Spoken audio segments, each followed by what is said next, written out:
body cams worn by first responders. They capture some of the most chilling and haunting clips to grace this earth. And in this video, we're going to take a deep dive into 5 of the most disturbing roadside deaths ever recorded. From routine drives that spiraled into unimaginable horror, to cases so bizarre and unsettling they still leave investigators baffled. These aren't just accidents, they're moments frozen in time, soaked in fear, chaos, and tragedy.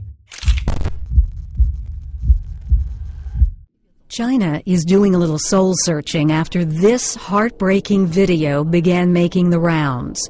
It shows a 2-year-old girl being struck by a van, not once, but twice, as more than a dozen people walk, drive, and cycle by. It was a narrow market street in Foshan, Guangdong. On October 13th, 2011, that street became the scene of one of the most haunting tragedies ever caught on camera. A little girl, just 2 years old, had wandered out of her home while her mother quickly rushed to collect laundry during a sudden thunderstorm. Her name was Wang Yu, but soon the world would know her as Little Yue, the child who was run over not once, but twice, and left to die as an entire world walked by. Security footage captured the unthinkable. Wang Yu toddled into the street, unaware of the danger. In seconds, a white van came into view. It struck her. She fell, helpless, limp. The van paused. The driver didn't get out. Then, slowly, he drove forward again, his rear wheel crushing her small body a second time. She was still moving, still alive. And that's when something even more chilling unfolded. Over the next 7 minutes, at least 18 people passed by her. Some glanced, some stepped over her. None helped. A second truck ran over her legs.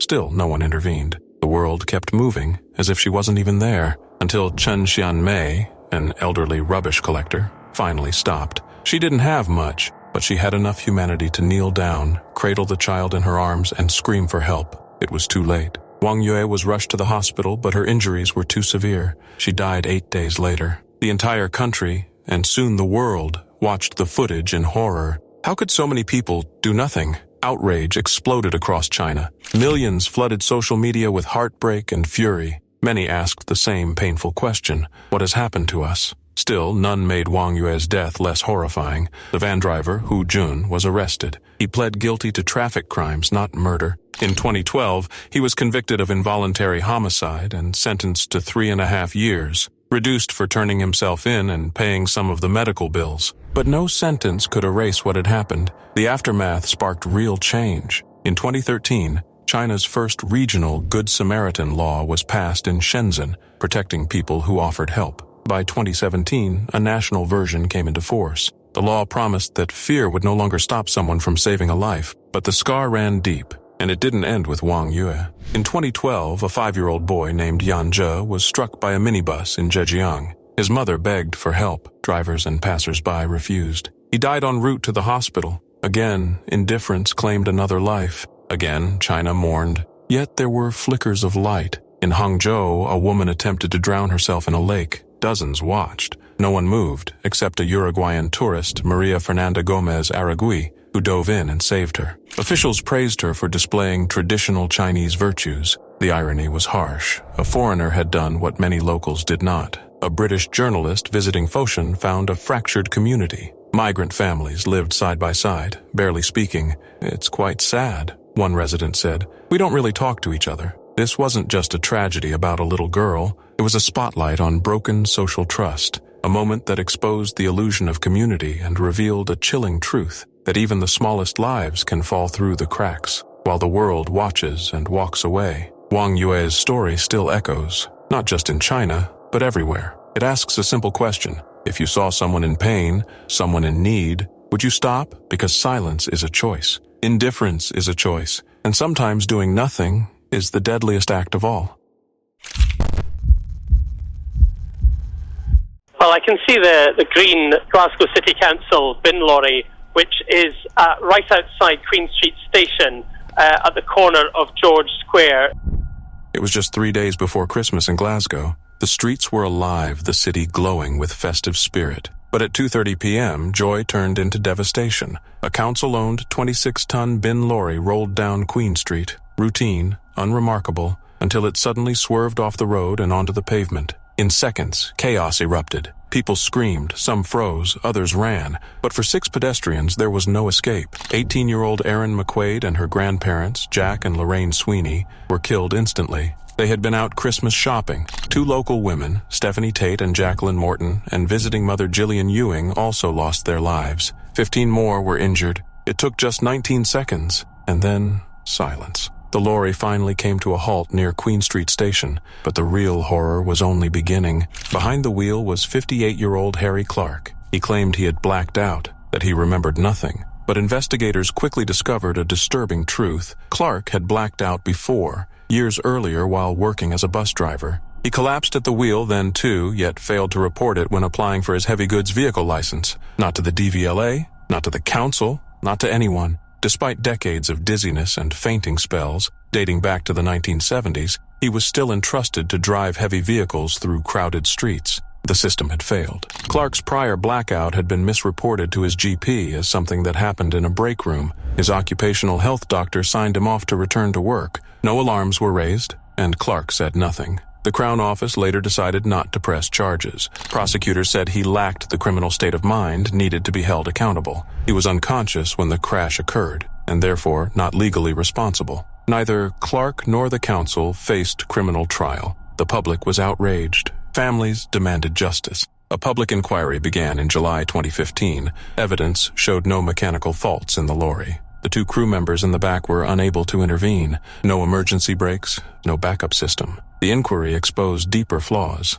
Clark had repeatedly lied on medical forms, job applications, and license renewals. He changed accounts of his past blackouts, and no one caught it. The DVLA admitted its self-reporting system was flawed. Doctors often had no access to full medical records. It was a system built on trust, and it cost lives. Some families pushed for a private prosecution. They wanted Clark charged with dangerous driving. Others feared it would lead nowhere. Eventually, the case stalled. Clark gave limited testimony during the inquiry, refusing to answer key questions. Some families walked out in frustration. Despite everything, Clark kept his driver's license for a time. It wasn't until months later that it was revoked, and he was banned from driving HGVs for 10 years. Yet even then, he was caught behind the wheel again in September 2015. He resigned from the council shortly afterward. Glasgow lost 6 lives that day, but it also lost trust in its institutions, in its safety nets, in its ability to protect its people. And it forced a hard question.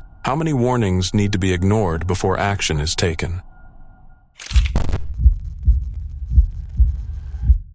It was just after sunset on September 5th, 2013 in Pinetown, South Africa. The streets were crowded, filled with homebound commuters, parents, workers, students, packed into minibus taxis waiting patiently at the traffic lights on Richmond and Josiah Gumede roads. The signal turned green. Engines revved. Wheels turned. In that split second, no one could have predicted what was about to come barreling down on them from above. And then, it struck. A massive articulated truck came hurtling down Fields Hill, smashing through the red light at terrifying speed. In seconds, it plowed through a wall of vehicles, crushing, mangling, demolishing everything in its path. Cars folded like paper. Taxis crumpled into twisted steel. People were thrown. Screams filled the air. And then silence. The final toll was devastating. 27 people dead, over 80 injured. It was one of the worst road disasters in South African history. Dashcam footage from a nearby vehicle caught every second. The roaring truck, the helpless victims, the brutal impact. Another security camera angle later confirmed what the truck driver,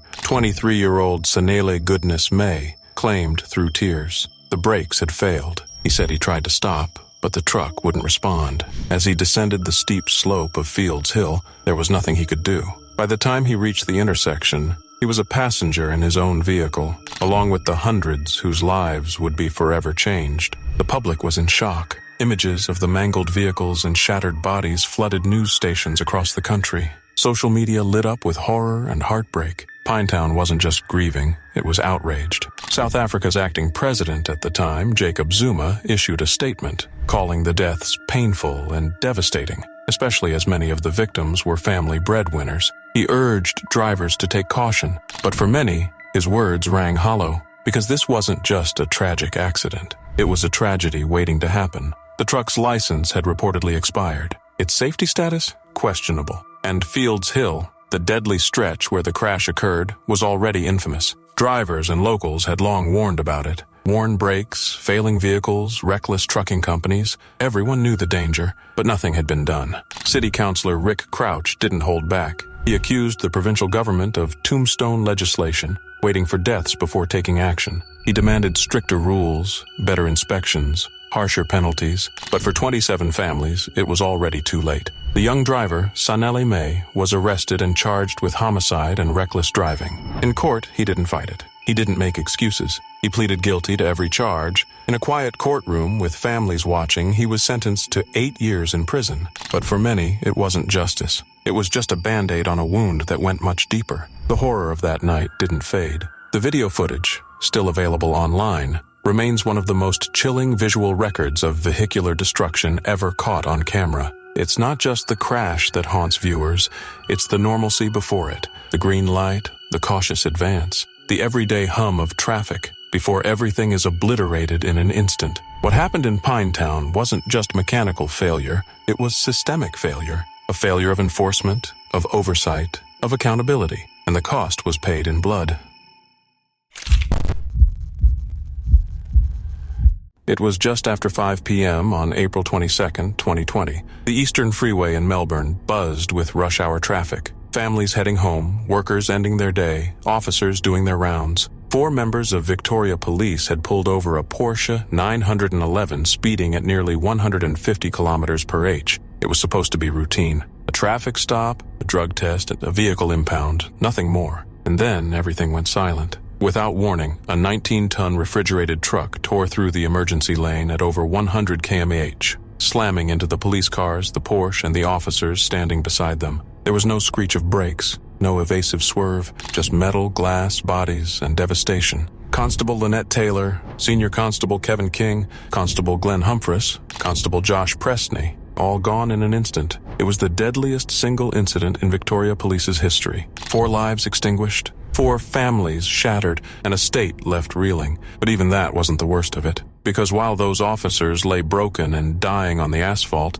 the man they had just pulled over, Richard Pusey, didn't rush to help. He didn't cry. He didn't scream. He pulled out his phone and started filming. With cold, vulgar commentary, Pusey zoomed in on their crushed bodies. "That's justice," he muttered, watching life slip away from the very people who had tried to uphold the law. "All I wanted was to go home and have my sushi, and now you my car." He filmed for 3 minutes, then fled. That footage would eventually surface, and when it did, a nation recoiled, not just from the crash, but from something deeper, the casual cruelty, the absence of humanity. Mohinder Singh, the truck driver, wasn't much more present than the dead. He was high, meth, cannabis, coursing through his body. He hadn't slept more than 5 hours in the last 3 days. He later told investigators he was seeing witches, stick figures, hearing voices, delusional, paranoid. He should never have been behind the wheel, but he was. Because someone let him be. Data showed Singh never even touched the brakes until it was far too late. After the crash, he collapsed wailing, taken to hospital under guard. And when the court dug deeper, the truth was horrifying. Singh wasn't just using drugs, he was trafficking them. And that night, sleep-deprived and hallucinating, he got behind the wheel of a semi-truck on one of Melbourne's busiest freeways. He pleaded guilty. 4 counts of culpable driving causing death, 6 more for drugs and money laundering. The court sentenced him to 22 years, with a minimum of 18 and a half. But the damage wasn't his alone. Richard Pusey, the Porsche driver turned bystander turned voyeur, was charged too, not just for fleeing, not just for filming, but for his disturbing lack of decency. 2 counts of perverting the course of justice, reckless conduct, destruction of evidence. He served 10 months, but even that wasn't the end of his depravity. A year later, Pusey submitted a complaint to a financial agency. Attached to it were graphic photos of the dying officers, the very same ones he had filmed. He was charged again, this time for using a carriage service to cause offense.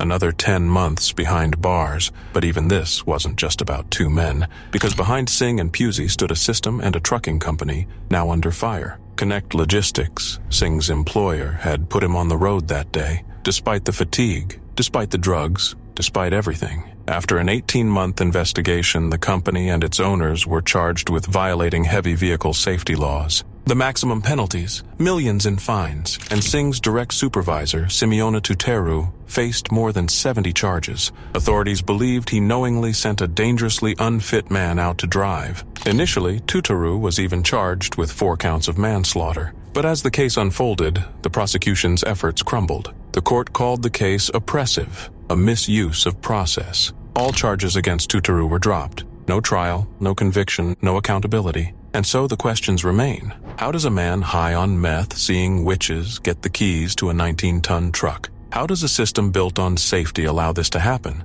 How does someone witness 4 officers die and walk away, filming as they bleed? The answers don't come easily. Maybe they never will. It was a Friday evening in Kenya, but in a single, gut-wrenching instant, that ordinary evening turned into one of the darkest tragedies in Kenya's recent history. Without warning, a massive container truck came barreling down the highway, out of control. It didn't swerve. It didn't stop. It plowed straight through the heart of the crowd, slamming into cars, minibuses, motorcycles, and dozens of innocent pedestrians. Within seconds, the road was unrecognizable. Fruit stands were crushed. Vehicles were mangled beyond recognition. Human lives were scattered like debris. Screams pierced the air. People ran in every direction, many not knowing where to go. Others lay where they had fallen, silent. Witnesses said it happened in a flash. Many of them had no time to escape, recalled Joel Rodick, who stood nearby when the truck struck. There was confusion everywhere. People were screaming, running. It was chaos. By the time the dust began to settle, the death toll was already staggering. First it was 26, then 45, then 52. Mothers, fathers, children, friends, lovers, gone. Over 30 others were left injured, many with wounds that would scar them for life, both on their bodies and in their minds. The impact was so powerful that entire vehicles were ripped apart, their doors sheared clean off. Motorbikes were folded into twisted scraps of metal. Rescue workers, soaked by a cold rain, worked into the night, pulling bodies from the wreckage, searching through the mud and debris under the haunting glow of headlights. Some victims may still lie buried beneath the shattered remains. By Saturday morning, the overturned truck lay slumped in a roadside ditch, its massive container still wedged at an angle, like a monument to destruction. Scattered around it, car seats, sandals, heaps of mangled fruit, and a single black boot left behind. The truck had been bound for Rwanda, according to Transport Minister Kipchumba Murkomen, but something had gone terribly wrong. Investigations are still underway. Brake failure, driver error, fatigue, perhaps all of the above. The only certainty is that dozens of lives were lost in a moment that never should have happened. The loss of such a high number of people, some of them breadwinners, is painful and has affected so many households, Murkomen said, calling it a terrible and painful tragedy. He promised reforms, speed bumps, designated vendor zones, stricter rest requirements for long-haul drivers. But for many, these vows came far too late. President William Ruto posted a message of mourning saying, "The country mourns with the families who have lost loved ones." Social media flooded with candle emojis and the word Londiani in stark black letters, a digital memorial for the dead. But grief wasn't the only emotion stirring across Kenya. There was also rage. This wasn't an isolated disaster, it was part of a pattern. In 2018, a bus crash in Kericho killed 50 people. In 2022, a bus plunged into a river, taking 34 lives. Every year, Kenya loses thousands to the roads. Over 4,600 people died in crashes last year alone. Over 21,000 were involved in road accidents. Behind every number is a name, a face, a story cut short. In December, Minister Murkomen admitted what many already knew. Human error is the leading cause of carnage. Drunk driving, speeding, exhaustion, reckless overtaking, it's all preventable. Yet year after year, the death toll rises. And so we ask, how many more people must die before words become action? How many roadside traders? How many commuters? How many children must be buried before safety becomes a priority? At Londiani, the answer is already too many. The crash that evening didn't just tear through metal and flesh, it tore through the illusion of safety. It left behind not just grief, but a gaping wound in the heart of a nation. And as families prepare funerals, as survivors begin the slow journey of healing, Kenya is left to ask the same question again and again. How long will this continue?